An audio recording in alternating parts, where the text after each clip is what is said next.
Hello everyone, welcome to the week 7 of Business Management Capstone class. We're almost halfway through the course already. Now I realized last week at the beginning of the video I said I'm going to try to keep it short, and then as you are well aware it ended up being probably one of the longest videos. So this week I'm truly going to try to keep it a lot shorter than last week. So I'm going to just dive right into the week 7 module. Assignment summary for this week. Of course you're watching the overview video right now. You're going to read Chapter 5, review the PowerPoint presentation for Chapter 5, the course participation discussion board, the Chapter 5 Learn Smart, the case study, which is Apple in 2015, a global simulation. This is a new assignment, the 3-year strategy plan for years 9 through 11, global simulation year 9 report, and the global simulation decisions for year 9. And then last but not least, the quiz on Chapter 5. I'm going to go ahead and scroll down. Of course, you have your course content within Module 7 that you should review. Next, you have the course participation, which is competitive strategies. You will be choosing a company, and then you will have to decide what competitive strategy is related to that organization. And then you have to explain your answer. You just don't want to put, oh, it's a low-cost provider, and that's it. You have to explain why you believe that is the case. And of course, as always, review the other post and provide a comment on at least 2 other posts. The replies must be engaging and relevant. Majority of all of you are doing so, but not every single person. So keep in mind, this is when we're getting into the course where grading is going to get harder. So if you're just put, I agree, great job, that doesn't count anymore. So you have to, when you reply, it has to be meaningful. Next, we have the Learn Smart for Chapter 5, the quiz for 5, and then we have the case study. One part that I left out about the case study, and I apologize for it, last week, was you have to read the actual case study at the back of the e-text, and then you go ahead and access the case study link as per this one, the case study Apple. So I do apologize for that. I know I received several emails about it. So keep in mind, make sure you read the case study at the back of the e-text and then go ahead and access the link. Next, we have the new assignment. So you have not completed an assignment like this so far within the course. This is the Globus Simulation 3-year strategic plan. This is within Globus. Okay, so obviously the directions I have will step you through completing the 3-year strategic plan. So let me just peek into Globus real quick here. Okay, within your corporate lobby, if you click on the assignments arrow, it's going to expand the list, is your 3-year strategic plan. This is where you're going to be actually completing the assignment. You're going to be doing a 3-year strategic plan for years 9 through 11.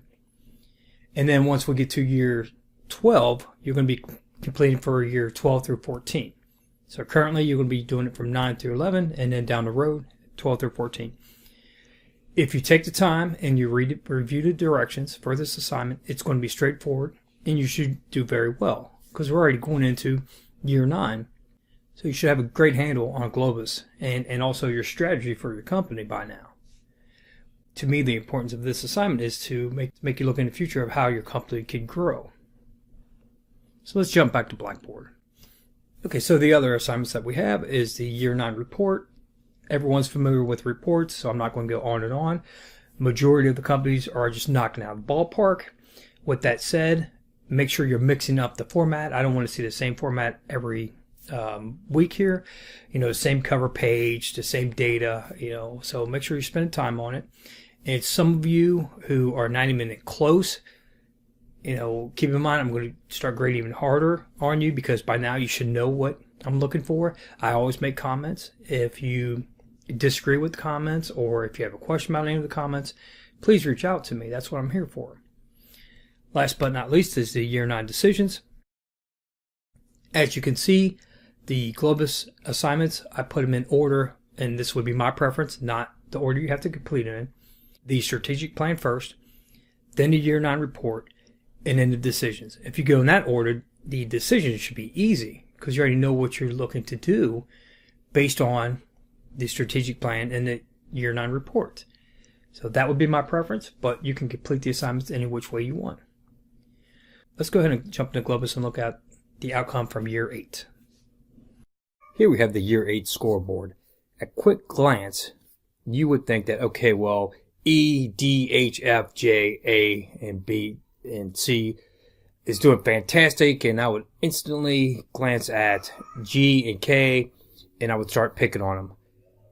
This is why you have to analyze data. Yes, E is doing fantastic, absolutely. But look at D. They moved up 29 points from the previous year. And then if you go all the way down, you say, okay, there's that break between Team G and I, where I has 84 and everyone else has 84 or above. And then you have Team G and K, both at 78. So you would believe that I would start picking on them like I have in the past. But I have to analyze and say, hey, the change from year 7 for G was plus 15. For K was plus 24.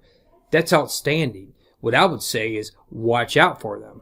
Instead of me knocking them, I would say, hey, they could become contenders because, as you can see, Team H, F, G, A, B, and I, they all dropped a few points, upwards of 8 points if you look at Team I. So that's why I would say we pretty much have a good simulation going on right now. We have competitive teams. Watch out for G and K. They can take off or continue taking off and catch some of the other teams. Now, Team D with a plus 29, and now knocking on a door with Team E. That's amazing. So now if we go ahead and glance at the game-to-date scoreboard, Team E is still the top with 109. And then you have Team H with 103 and then Team D with 100. So great job. And then if you look at everyone else, they're in the mix. Then again, Team G and K are at the bottom. But I'm not going to pick on them because, like I said, they had a plus 15 and a plus 24 jump. So no telling if they continue that behavior where they may land up for year 9. So great job. I'd have to say this group has been the most competitive now that I've had in the past. So the companies are all within, range of each other. Believe it or not, if you say, well, Team K is at 75, they're not going to make up that much ground. Yes, they can. Especially if the Team E, H, D, or F falters by any means and goes down. Just imagine Team K goes up another 20, Team E goes down 10. I mean, they're right there. So keep that in mind. Don't count any team out right now. So moving on. Next, we have earnings per share. So we look at year 8. I'd say half of you are meeting expectations. Great job. There's a few that are not, but if you look at the data though, the teams that are not meeting expectations, they still have made an increase. So as you can see with Team I, they went to 195 to 283. Team K to 67 to 222. So great job. I mean, just keep it up. That's what you need to do. It seems like each company are figuring out what they need to implement in order to continue to increase their market share, their earnings per share, the return on equity, so on and so forth. So speaking of return on equity, let's look at that. Most of you are meeting expectations. The ones that aren't, like Team G, they went to 13.5 in year 7 to 24.4. It's a great job. Look at K. They went from 8.9 to 24.8. Outstanding. Keep it up. I would believe by year 10, everyone's going to be meeting expectations when it comes to return on equity. Next, we have stock price. Then again, only 2 teams are not meeting expectations. We have Team E leading charge at 178. Team G went from 13 to 53. Team K went to 6 to 55. So that's what I was saying. You may have to start looking out for like a Team K. They can continue coming on strong and shock you. Now we have credit rating. We're into year 8. Like I stated in previous videos, I wasn't shocked to see everyone at least at A or A minus. It seems like most companies are able to obtain that pretty easily. So keep it up. You don't want to let it drop. So great job. Like I said, I don't want to take anything away from you. So continue that. Then we have image rating. Most are meeting expectations. There's a few that dropped a little bit. As you can see, B dropped a few points. D dropped 1 point, and even I dropped a few, and K dropped a couple. To me, I'm not worried about that. You can easily make that up. I would have been more concerned with like a 10-point drop. So, like I said before, it seems like each company are getting a handle on the decisions that they're making and are becoming successful with those decisions. Normally, this is the time when we start going over the competitive efforts reports. Instead of doing that, since I believe each team does have a pretty strong handle on it, I'm going to go ahead and let you take care of that. So make sure you're reviewing all these reports. It seems that you are, or at least watching the videos, because I can see a huge difference already. So I don't want to continue giving away strategy. I believe everyone has a good understanding of the different reports now. With that said, in the future, if I start seeing other teams drop, I will start analyzing the reports more to assist you without trying to give you away too much strategy. So that's all I have for this week. Hopefully I kept the video short enough. Please reach out to me if you have any questions.